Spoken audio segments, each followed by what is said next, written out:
indicado por Lula para o Supremo Tribunal Federal, o advogado Cristiano Zanin deve ser sabatinado pela Comissão de Constituição e Justiça do Senado até 21 de junho.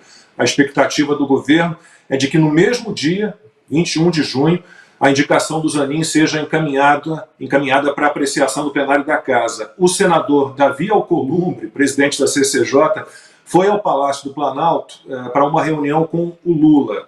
Segundo a Folha de São Paulo, antes do encontro, o Alcolumbre apresentou ao ministro das Relações Institucionais, o Alexandre Padilha, uma lista de cargos no Amapá para os quais o senador quer fazer indicações, nomeações.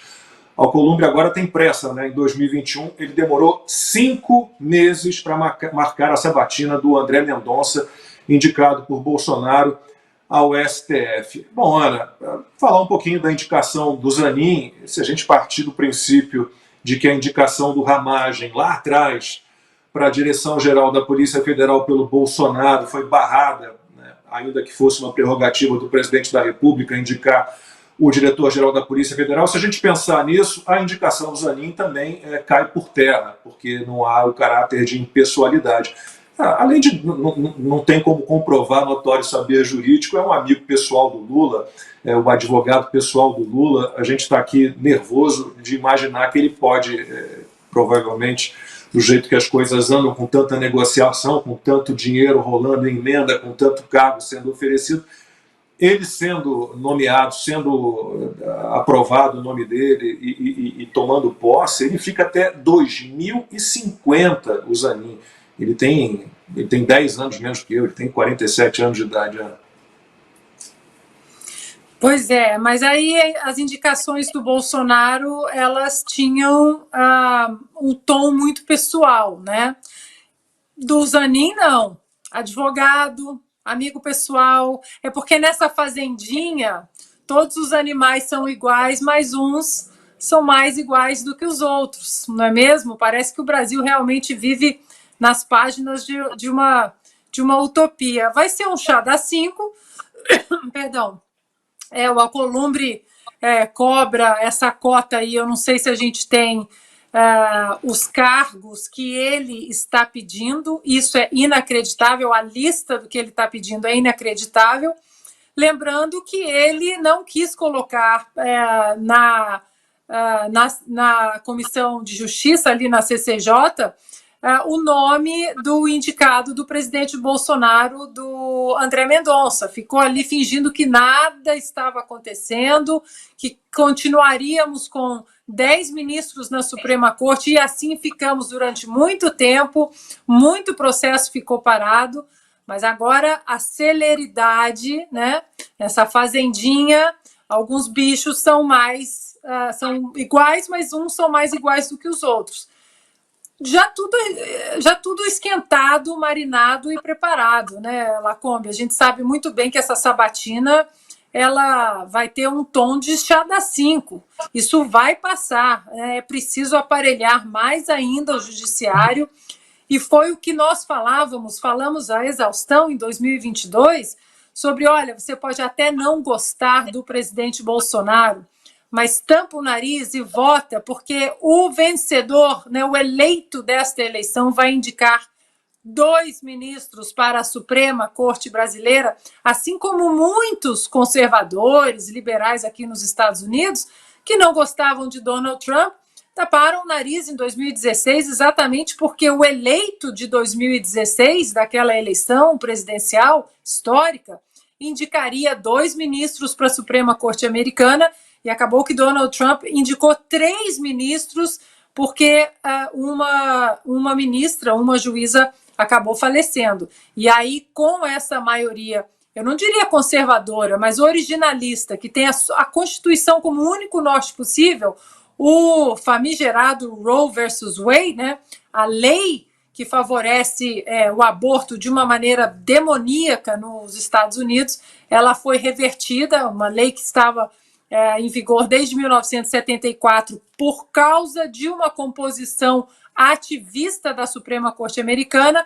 Aí, em junho do ano passado, essa maioria que Donald Trump deu para os originalistas, os conservadores, eles conseguiram reverter e agora voltou ao que deveria ser, de volta para os estados, e cada estado decide o que quer fazer. Bom, agora peguem suas xícaras, porque nós vamos assistir um chá das 5. Sabatina com certeza não existirá.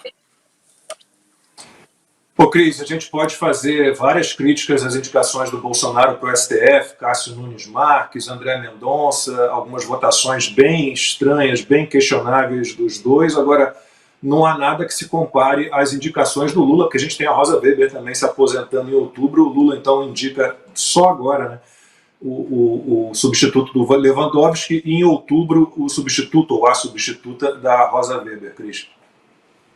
E já tem uma corrida aí nos bastidores, né, de nomes tão escabrosos quanto o de Cristiano Zanin, pela vaga de Rosa Weber. Mas foi bom você trazer o nome dos dois ministros indicados pelo Bolsonaro, Lacombe, porque eu acho que é sempre importante a gente lembrar que André Mendonça votou pela prisão de Daniel Silveira, era um recém-chegado no STF, e ali, aparentemente, para ficar bem com os pares, cometeu essa ilegalidade. Vários juristas apontando uma ilegalidade à prisão de Daniel Silveira, que continua preso injustamente, e teve um dos votos de ministro indicado por Bolsonaro. E agora, os dois, Nunes Marques e André Mendonça, ainda que em vários outros processos eles sejam aí vozes divergentes, para pelo menos não ficar unânime a decisão, agora os dois deram declarações favoráveis a Zanin, elogiando a indicação de Lula. Então, realmente uma decepção atrás da outra. Eu vi pessoas no chat aqui dizendo, meu Deus, não tem nenhuma notícia boa para a gente começar a semana. E, infelizmente, a gente precisa aqui remoer isso, fazer como se fosse uma terapia de grupo para a gente voltar, recomeçar, voltar desse feriadão e recomeçar mais uma semana, com mais vontade ainda de pressionar nossos deputados e senadores, porque é só por ali que pode haver alguma mudança, se é que o Brasil realmente vai conseguir sair dessa ainda no nosso tempo de vida, né? A gente precisa lembrar sempre que Cuba está aí há 70 anos, Venezuela já está há quase 30, se debatendo contra decisões erradas lá no passado, porque no passado a revolução de Fidel Castro ou o chavismo, né, de Hugo Chávez na Venezuela tiveram um certo apoio popular, e depois os isentões e os outros todos foram vendo que tinha sido uma decisão muito errada não ser contra desde o início aquela ditadura que vinha, né? Mas para a gente não ficar totalmente sem esperança, assim, no fim de domingo, vou relembrar aqui uma notícia da semana que não teve muita repercussão, mas é uma notícia boa, embora a gente saiba que no judiciário não dá para confiar. O deputado estadual do Rio Grande do Sul, do Partido Novo do Rio Grande do Sul, Felipe Camozato, e o deputado federal Nicolas Ferreira, de Minas Gerais, entraram na justiça contra a indicação de Cristiano Zanin para o STF. O que eles estão alegando ali? O deputado estadual lá do Rio Grande do Sul alega que Zanin não cumpre o requisito do notável saber jurídico. Foi esse deputado que trouxe à tona uma discussão aí que rodou as redes sociais de que Zanin não tem sequer mestrado e doutorado. Mas ele traz mais embasamento e argumentação, dizendo que não é só pela falta de mestrado e doutorado, ele só ficou conhecido por ser o advogado do Lula. É um advogado que nunca fez parte de órgão de governo nenhum, então ele não vem dos serviços prestados às carreiras públicas para poder dizer tem um notável saber jurídico por isso, né? Que é diferente de outros aí que foram advogados da União, ministros da Justiça e tal, embora sejam advogados de carreira também.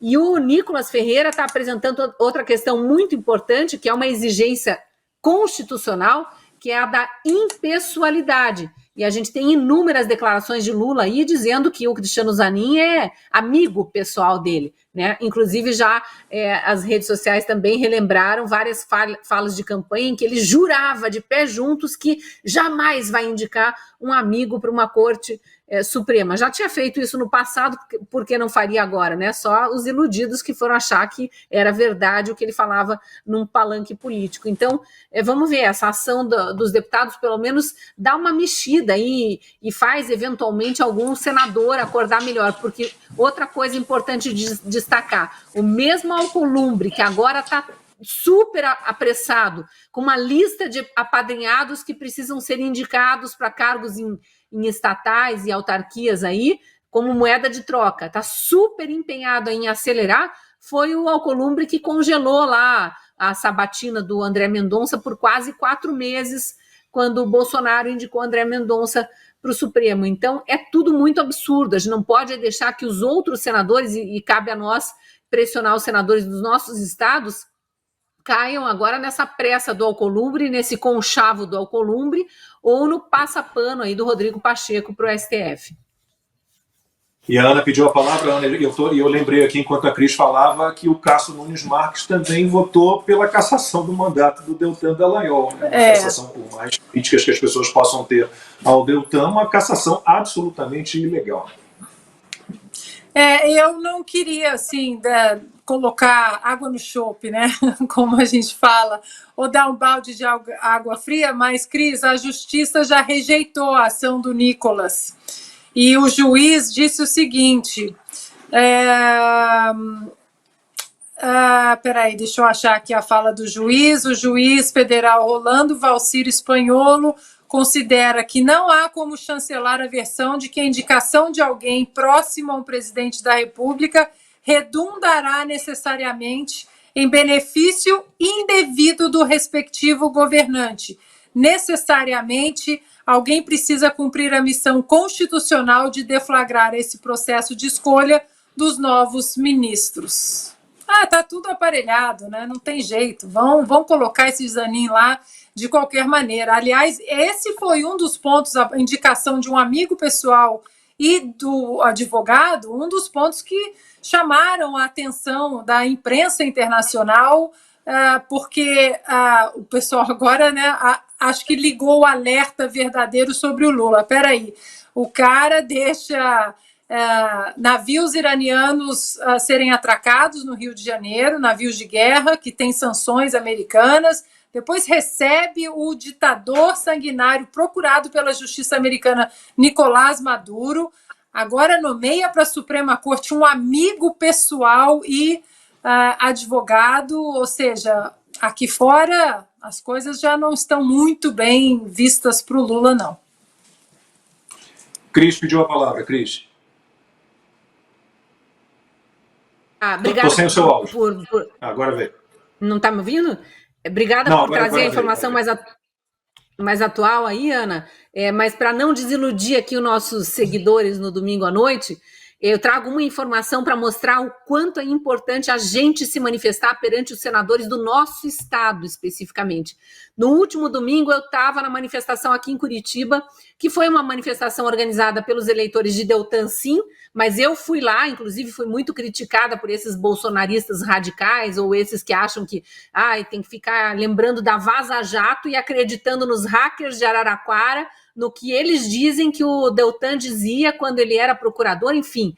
Eu não sou presa a essas fake news que surgiram nos Intercept da vida. Fui lá manifestar a minha defesa da democracia, a minha esperança que o Estado de Direito seja retomado e também que parem de caçar deputados, porque a gente sabe que tem uma lista aí de deputados e senadores. Sérgio Moro é o próximo, mas já teve Rogério Marinho agora recentemente, uma notícia fake, aí não foi o mandato de senador que foi cassado, mas tentaram colocar essa narrativa na imprensa. Eu estava em cima do caminhão de som, tinha 2 senadores lá, Eduardo Girão, que inclusive falou ao microfone, e um senador aqui do Paraná, que é o Oriovisto Guimarães, que é um grande empresário aqui do estado, enfim, que foi eleito com uma votação expressiva no seu primeiro mandato aí como senador. Ele tentou, de alguma forma, amenizar para o Pacheco e tomou uma vaia, mas uma vaia, que ele encerrou a fala e foi-se embora, não ficou até o fim do ato. E é um senador que ele fica meio em cima do muro. Foi mais ou menos como os mineiros para não elegerem Dilma Rousseff, votaram em Rodrigo Pacheco. Aqui a gente tinha a opção do Oriovisto Guimarães ou do Beto Richa, que tinha acabado de sair da cadeia, era um governador preso na Lava Jato e que agora está aí como deputado federal, conseguiu uma liberdade com o Gilmar Mendes, uma liminar com o Gilmar Mendes, voltou à cena política e se elegeu deputado, mas naquela eleição de 2018 ele concorria para senador. Para não eleger Beto Richa, os paranaenses elegeram o Oriovisto. Ele tomou uma vaia que eu tenho para mim que vai fazer ele pensar 2 vezes na hora de sabatinar o Zanin e de votar no Zanin. Porque ele viu que o eleitorado está atento. E daqui 2 anos, 2026, esses senadores vão ter que votar, esses senadores vão continuar no mandato, mas outros vão voltar a pedir voto. E ele sabe que quando ele voltar a pedir voto, vão lembrar dessas posições dele. Então a gente precisa, sim, incomodar os senadores, incomodar os deputados em relação à sabatina de Zanin e também as questões da CPMI. A gente precisa estar em cima para eles sentirem a pressão. E assim que puder, irmos para a rua, né? Tem gente ainda com muito medo. Eu não tenho medo. Eu acho que enquanto a gente tem liberdade de expressão e de manifestação, a gente precisa exercer essa liberdade.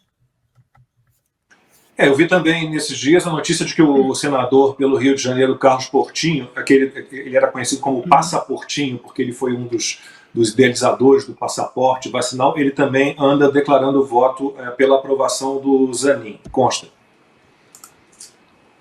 Essa turma vai ter que ser cobrada, né? Agora, de novo, a luta é muito inglória no Brasil, de quem defende a decência, né? Porque é o que todos vocês já falaram, é um chá das 5. A sabatina no Brasil, eu e Ana, que moramos aqui nos Estados Unidos, a gente acompanha as sabatinas aqui, são sabatinas para valer. O negócio, no caso do Brett Kavanaugh, foi até inaugurada uma nova etapa, uma nova fase de vale tudo, inclusive jogo sujo, por parte da esquerda democrata. A senadora da Califórnia, essa querida república soviética da Califórnia, onde mora a Ana, a Kamala Harris, atual vice-presidente, ela aderiu àquela coisa do movimento Me Too, feminista e tudo, aceitaram a valor de face denúncias totalmente esquisitas e suspeitas, sem testemunha, sem memória, sem fatos ou indícios, de que ele lá na época da faculdade abusou sexualmente e tentaram impedi-lo de ser aprovado com base nisso, né? Foi um jogo muito sujo, mas a sabatina aqui é para valer. A turma realmente quer cobrar, né, o notório saber e tudo, e são juízes. Todos eles são juízes, não são advogados amigos pessoais do Lula. Então é muito lamentável ver tanta gente já aderindo a esse joguinho, o próprio senador Portinho, quem eu conheço, inclusive, pessoalmente, mas é muito lamentável esse jogo. Eu prefiro ficar, pelo menos, com aqueles que realmente se mostram independentes. Às vezes são muito atacados por bolsonaristas mais radicais, é o caso do próprio senador Girão, por exemplo, meu amigo, já declarou voto contra, né, porque está evidente que fere o princípio de impessoalidade e não detém o notório saber e tudo. Então, se o Senado fizesse mais o seu papel, inclusive pressionando o presidente, né, em relação a outras pautas importantes, como abrir um pedido de impeachment de ministros do Supremo, já tem um lote lá de pedidos, né, o Brasil talvez estivesse em outra situação. Nenhum país cai numa ditadura dessas que o Brasil está entrando, né, sem muitos cúmplices. E, sem sombra de dúvida, o nosso Congresso Nacional é cúmplice em muitas etapas.